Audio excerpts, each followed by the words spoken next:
I'm about to say a few words about why an individualist freedom party wouldn't want people who were religious in leadership positions. And this is why. Because in 2010, I went to an Alabama Tea Party meeting. Great big Tea Party meeting in Baldwin County, Alabama. So this is Tea Party Central. And what happened was, about 1/3 were there through social connections. And by social connections, I mean the social connections that were in a kind of a Christian social circle. So people coming there through their church and through people that they knew from their church. And all of these people who were there from their church wound up leading a prayer session against the Affordable Care Act, against Obamacare. They were praying it away. Well, guess what? Praying it away doesn't work. It doesn't do anything. Praying doesn't work because, I suspect, there is no God. And if there is a God, He doesn't answer prayers. And the very simple way that you can figure that out is that there were a lot of people who were praying who went into the gas chambers in Nazi Germany. God didn't save any of them. So if God does exist, He doesn't care about our prayers. And probably God doesn't exist because there's no solid evidence for any God existing. And in any case, this Alabama Tea Party meeting turned into a big prayer session. And you have to ask yourself what an enemy cybernetic system would want its enemy to do. It would want its enemy to pray rather than take concerted action. So the Federal Reserve benefits whenever people try to stand up for their individual property rights against the drug war.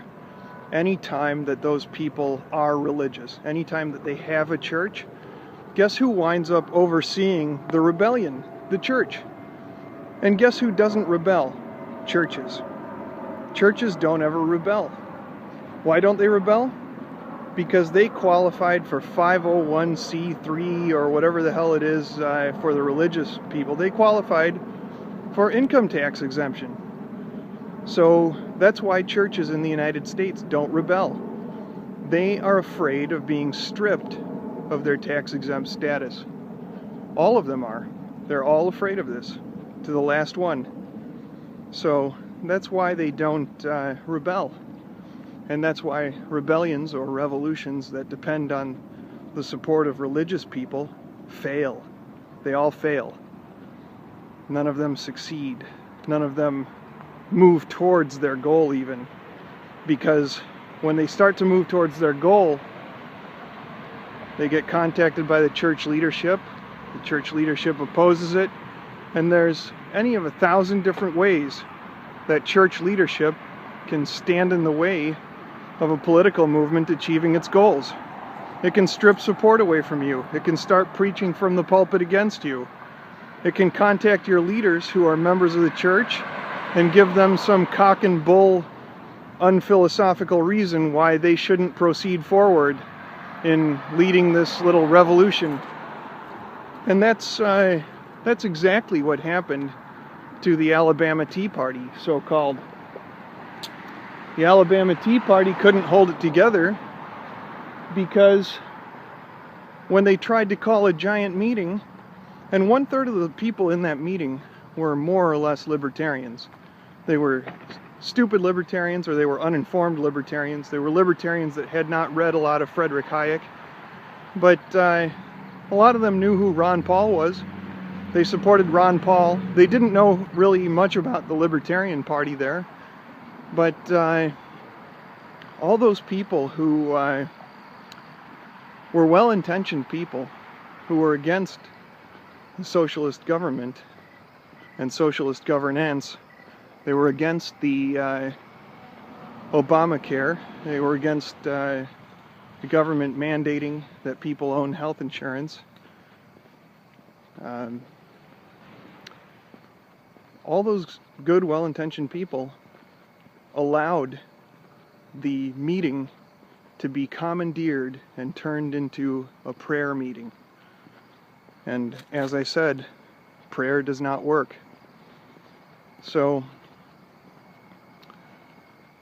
that's why you don't want religious people in leadership positions, because the cybernetic system that controls them is the IRS. At the end of the day, this is true. And you only care about it at the end of the day. You only care about it in the final stages of a strategy. That's when it matters that all of your people are actually your people. And if they're God's people, they're not your people. Because they think that it matters what some man of the cloth says. And what could be more ridiculous than that? What could be more of a mindless distraction than that? Here are people who are essentially denying that physics and science is what governs reality, that, or at least interprets reality, that math, physics, and science, it can put a man on the moon, whereas the only thing that religion has ever done is interfere with the progress of math and science, putting someone on the moon. They never extended human existence one bit by essentially denying reality with magic and magical thinking. Magical thinking never put anybody on the moon. Magical thinking never contributed to human progress, human development, or a higher standard of living. Capitalism, science, and freedom did all that. So the people who understand that that's the truth, they're not going to be religious people. They're not going to be people who pray for results, because people who pray for results don't get what they want. They never have, never will.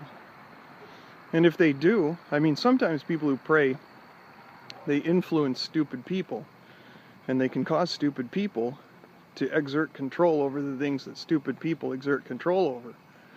So sometimes, you know, people will pray their way to violence, and that happens with radical Islam and Christianity. And that's in fact the root of the drug war in the United States is Puritanistic and Christian. It's magical thinking. So I suppose that they get their way in that regard. But that's yet another reason why you could never trust anyone who's a religious thinker in any position of leadership that intends to reduce the power of government, because the Christian churches in the United States love totalitarian government. All of them, to the very last one. And like I said, it wouldn't be so unilateral, it wouldn't be so asymmetric if there wasn't a good reason for it. And that good reason is, once again, the tax-exempt status and the fact that they can be brought into line by threatening that tax-exempt status. And if you add to that an additional statistical tendency towards unreason, anti-science, illogic, magical thinking, and prayer, then you have a weak friend.